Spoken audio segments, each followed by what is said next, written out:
podemos meditar um pouco sobre a Virgem Maria, a grande mãe de Deus. Falar de Nossa Senhora é algo assim inesgotável, né? O grande São Luís de Montfort dizia que Nossa Senhora foi escolhida por Deus para ser o paraíso do novo Adão.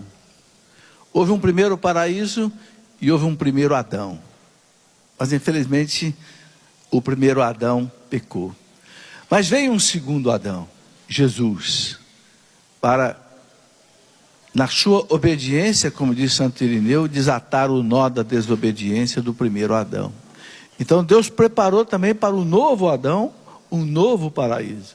E o novo paraíso é o seio virginal da Virgem Maria. Então São Luís de Montfort diz assim: nesse paraíso que Deus preparou para que o seu filho viesse ao mundo, então ele colocou todas as graças. Assim como no primeiro paraíso só havia graças, aí já fala que antes do pecado original havia os dons préternaturais, quer dizer, ninguém sofria, morria, tinha cansaço, nem doença, nem nada. Assim também no paraíso do novo Adão, com a Virgem Maria, São Luís de Montfort diz que Deus derramou todas as graças. Por isso que o anjo chamou ela de cheia de graça. Ave, eu te saúdo. Ave quer dizer, eu te saúdo, né? Os franceses, quando rezam a Ave Maria, dizem: Je vous salue Marie, eu vos saúdo Maria, cheia de graça. Cheia de graça, graça plena, né? Não tem nada em Maria que não seja graça. Por quê? Porque Deus a preparou para ser a mãe do seu filho. Esse é o primeiro grande dogma da fé católica sobre Nossa Senhora. Maria, mãe de Deus, a maternidade divina, né? É uma beleza a gente pensar nisso. Como é que uma mãe, uma mulher que é criatura de Deus pode se tornar mãe de Deus? Mas pode, porque o Verbo quis nela assumir a carne humana. São Bernardo, doutor da Igreja, chamava de, dizia, né, o Verbo humanado, o Verbo feito homem. E o nosso catecismo da Igreja, ele explica com detalhes, com riqueza de detalhes, né, todas essas verdades sobre a Virgem Maria. E quando fala da maternidade divina, aqui no parágrafo 488, diz assim: Deus enviou seu Filho, está lá na carta de São Paulo, Gálatas 4:4, né, na plenitude dos tempos, mas para formar-lhe um corpo, quis a livre cooperação de uma criatura. E quis a livre cooperação. Deus não obrigou Nossa Senhora a ser mãe de Jesus, não. Quis uma livre cooperação de uma criatura. Por isso, desde toda a eternidade, olha que interessante, desde toda a eternidade, vocês sabem que para Deus não existe o tempo. O passado, presente e futuro só existe para nós. O tempo começou a existir quando o mundo começou a existir. Agora os filhos estão dizendo que foi lá no Big Bang, há 13,8 bilhões de anos atrás. Antes não havia o tempo. Então, para Deus não existe o tempo. Para Deus tudo é presente. O que para nós é futuro, o que para nós é passado, o que para nós é presente, para Deus tudo é presente. Né? Tem um teólogo chamado Karl Rahner que dizia: Deus é um instante que não passa. É difícil de entender, né? Não cabe na nossa cabeça essa compreensão, mas é. Então o catecismo diz que desde toda a eternidade, Deus é eterno, ou seja, Deus sempre existiu, sempre vai existir. Desde toda a eternidade, diz aqui o catecismo, né? Deus, então, escolheu para ser a mãe do seu filho, uma filha de Israel. Uma jovem judia de Nazaré, na Galileia, uma virgem desposada com um varão chamado José, da casa de Davi, e o nome da virgem era Maria. Está lá em Lucas 1, 26, 27. Deus escolheu essa menina lá de Nazaré. Dizem os santos que era a única mulher em Nazaré que não esperava poder ser a mãe do Messias, que os profetas já tinham anunciado há séculos, né? Desde o profeta Isaías, lá em Isaías 7,14, 700 anos antes de Cristo, o profeta Isaías já dizia, esse é o sinal do quê? Do Messias que vem, ele vai nascer de uma virgem conceberá, algo extraordinário. Em Israel não existia uma virgem conceber, né? Uma virgem conceberá, dará à luz um filho que vai se chamar Emanuel, Deus conosco. Por que uma virgem? Por que Deus escolheu uma virgem? Porque a primeira mulher era uma virgem, Eva, quando pecou. Então Deus quis escolher uma outra virgem para trazer a salvação, já que uma primeira virgem trouxe o pecado. Deixou entrar o pecado na humanidade. Então Deus diz, então vai ter uma outra virgem. A primeira virgem, Eva, recebeu a visita de um anjo mau, né? Que disse para ela, come essa fruta que Deus proibiu. Esse Deus é um Deus malandro, ele está te enganando. Come essa fruta, seus olhos vão se abrir, você vai ser como Deus, vai conhecer todas as coisas. E Eva se encantou com aquilo e caiu na sedução do demônio. O demônio é o grande sedutor, né? E comeu a fruta e o pecado entrou na história da humanidade. Depois levou para Adão, que também comeu. Se Adão não tivesse comido, o pecado não entrava na humanidade, mas ele também pecou. Ambos pecaram. Então Deus escolheu uma nova virgem, que recebeu também a visita de um novo anjo. O primeiro anjo foi Satanás, o segundo foi o anjo Gabriel, que apareceu para uma outra virgem, e que propôs a ela, né, ser a mãe do Redentor. Ela se assustou, né? Não sabia o que estava acontecendo. Um anjo que aparece para ela, né? E o anjo disse para ela, não tenha medo, Maria, porque você achou graça diante de Deus. São Luís de Montfort diz que foi a única mulher que achou graça diante de Deus. Ou seja, Deus olhou para ela e só viu nela graça. Então é você a escolhida, né? Eis que conceberás, darás à luz um filho do Altíssimo, seu reino não terá fim. Você vai colocar nele o nome de Jesus, porque Jesus quer dizer Deus salva, Salvador, né? E Maria, naquela sua inocência, mas como vai acontecer isso se eu não conheço varão, eu não conheço nenhum homem? Não está nos meus planos ter vida conjugal com nenhum homem. Fica tranquila, Maria, é a sombra do Altíssimo que vai te cobrir, e pelo poder do Espírito Santo você vai conceber, né? Maria não entendeu, mas como é o anjo que dizia, ela disse, não importa que eu não entenda, faça-se em mim segundo a tua palavra. É um grande ensinamento para nós. Às vezes tem coisas que a igreja ensina, a gente não entende, mas a gente tem que dizer com Maria, faça-se em mim. Se a igreja falou, está falado. Roma locuta causa finita, dizia Santo Agostinho. Deus revelou, está revelado. Está nos documentos da igreja, amém. Nem que eu não entenda, mas a igreja entende. Então, Maria trouxe o Salvador. Esse é o grande dogma da Virgem Maria, Mãe de Deus. Vocês sabem que houve uma heresia que negava isso. Lá por volta do ano 430, um herege, era uma pessoa muito importante. Todos os hereges são importantes. Não existe herege que não é importante, né? Porque o sujeito, para começar uma heresia, ele tem que ter uma escola, ele tem que ter gente que siga ele. Então, um sujeito chamado Nestório, que era patriarca de Constantinopla, vocês sabem que no ano 330 o imperador Constantino levou a sede do Império Romano para Constantinopla, antiga cidade de Bizâncio. Ali se tornou o Império Bizantino, forte. E tinha um patriarca, era o bispo principal.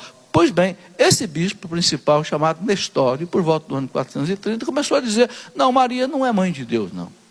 Maria é apenas mãe de Jesus, homem, mas não é mãe de Deus.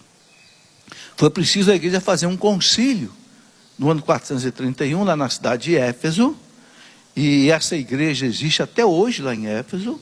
Éfeso é uma cidade da Turquia hoje, daquelas 7 cidades do Apocalipse, né? Éfeso, Esmirna, Laodiceia, Filadélfia, aquelas... Éfeso é uma das cidades onde São João morou com Nossa Senhora, e tem lá até a casinha lá no alto da montanha, ainda hoje. Eu já estive lá 2, 3 vezes, nas peregrinações, onde Nossa Senhora morou com São João. Então ali, onde tem a Basílica de São João, onde São João foi inclusive sepultado, está lá o túmulo de São João, evangelista. Ali aconteceu o concílio de Éfeso, para extinguir essa heresia do nestorianismo, de Nestório, que dizia que Maria não era mãe de Deus, era mãe do homem. Então, peraí, então existe dois Jesus, um Jesus que é Deus, um Jesus que é homem? Não, ele não é possível. O ser de Jesus é um ser divino, que tem também a natureza humana. Então o concílio de Éfeso proclamou solenemente, né? Maria é mãe de Deus. Falava-se o grego, então disseram Agios Theotokos, que quer dizer Santa Mãe de Deus. Theos, Deus, Tokos, mãe, mãe de Deus. Claro, se o verbo se fez homem, é Deus. E se nasceu de Maria, Maria é mãe de Deus. Não tem saída. O grande São Cirilo de Alexandria, que era um doutor da igreja de Alexandria, foi lá para Éfeso participar do concílio de Éfeso, e São Cirilo de Alexandria, eu tenho aqui, até copiei um texto que ele leu lá no ano 430, São Cirilo de Alexandria disse assim, né? Causa-me profunda admiração haver alguns que duvidam em dar à Virgem Santíssima o título de Mãe de Deus. Realmente, se nosso Senhor Jesus Cristo é Deus, por que motivo não pode ser chamada de Mãe de Deus a Virgem Santíssima, que o gerou? Esta verdade nos foi transmitida pelos discípulos do Senhor, ou seja, pelos apóstolos. Aprendi com os apóstolos. Olha, São Cirilo de Alexandria nasceu no ano 370, está perto dos apóstolos. Ele disse, esta verdade nos foi transmitida pelos discípulos do Senhor, embora não usassem essa expressão. Assim fomos também instruídos pelos santos padres, aqueles primeiros grandes gigantes da igreja, né? Por exemplo, Santo Inácio de Antioquia, que foi mártir no ano 107, São Justino, que foi mártir no ano 165, etc. Em particular, Santo Atanásio, que foi bispo de Alexandria também, antecessor de São Cirilo de Alexandria. Ele disse, Santo Atanásio, nosso pai na fé, de ilustre memória, na terceira parte do livro que escreveu sobre a santa e consubstancial Trindade, dá frequentemente à Virgem Maria o título de Mãe de Deus. Então eu estou lendo isso aqui para mostrar que desde os primeiros séculos a igreja chama a Virgem Maria de Theotokos, Mãe de Deus. Infelizmente nossos irmãos separados, protestantes, não creem nisso. Chamam Maria de Mãe de Jesus, mas não chamam de Mãe de Deus. Nós católicos chamamos de Mãe de Deus. E é por isso que na Ave Maria a gente reza, Santa Maria, Mãe de Deus, roga por nós pecadores. Quando você diz Santa Maria, Mãe de Deus, você está dizendo, a senhora tem todo o poder no céu e na terra. Não por natureza, mas por graça de Deus. São Bernardo chamava Nossa Senhora de a onipotência suplicante. Doutor da igreja de São Bernardo, lá do ano 1200 mais ou menos, ele dizia, tudo que Deus pode por natureza, porque é Deus, Maria pode pela graça, porque Deus concede a ela, né, é a medianeira das graças. Depois eu quero ler aqui alguns textos de santos padres doutores, falando dessa mediação de Nossa Senhora, como é forte. Nas bodas de Caná, é o primeiro exemplo que a gente vê, né? Que exemplo extraordinário. Não era a hora ainda de Jesus começar os seus milagres. Mas ela pede para que ele faça alguma coisa naquela festa. Acabou o vinho. E o vinho era a alegria do judeu. O judeu tinha 3 coisas que não podia faltar para o judeu. Era o pão, o vinho e o azeite de oliva. Não podia faltar. Acabou o vinho da festa. E a festa dos judeus demorava 7 dias da festa de casamento. Por isso que Jesus transformou 600 litros de água em vinho. Por quê?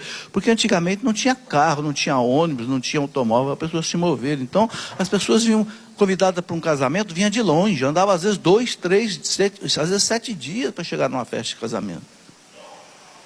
Para sair, por exemplo, da Galileia e chegar até Jerusalém, levava-se uma semana. E não tinha condução, era a pé. Então a festa de casamento demorava 7 dias. E também porque os judeus, quando celebravam a festa de casamento, Eles representavam também os 7 dias da criação. Aquele candelabro de 7 braços, o menorá, né? E celebravam também o quê? Quando um casal se unia na terra, um casal de judeus, eles celebravam o quê? A união de Javé com Israel. A união do Antigo Testamento, a aliança do Antigo Testamento que concretizava num casal. E que na igreja hoje simboliza o quê? A união de Cristo com a igreja. No Antigo Testamento era Javé com Israel. No Novo Testamento, Cristo e a igreja. A igreja é a esposa de Cristo. Muito bem. Então Jesus faz aquele milagre extraordinário. Ele disse para ela, não está na minha hora ainda.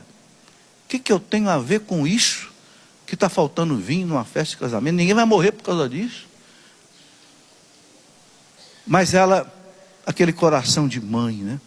Aquele coração misericordioso, aquele coração que capta o sofrimento dos outros, captou o sofrimento daquele casalzinho. E certamente era um casal amigo deles, porque Jesus foi, Maria foi, os discípulos foram. Não era um casal estranho, era um casal que eles amavam. Então ela disse, não sei, diz para os serventes, não é? Faça o que ele mandar. Ele vai fazer alguma coisa. E Jesus transformou 600 litros de água em vinho. 6 talhas de 100 litros cada uma. E vinho da melhor qualidade. Tanto é que os serventes disseram para o dono da festa, poxa, você deixou o melhor vinho para o final? A gente serve primeiro o vinho melhor no começo.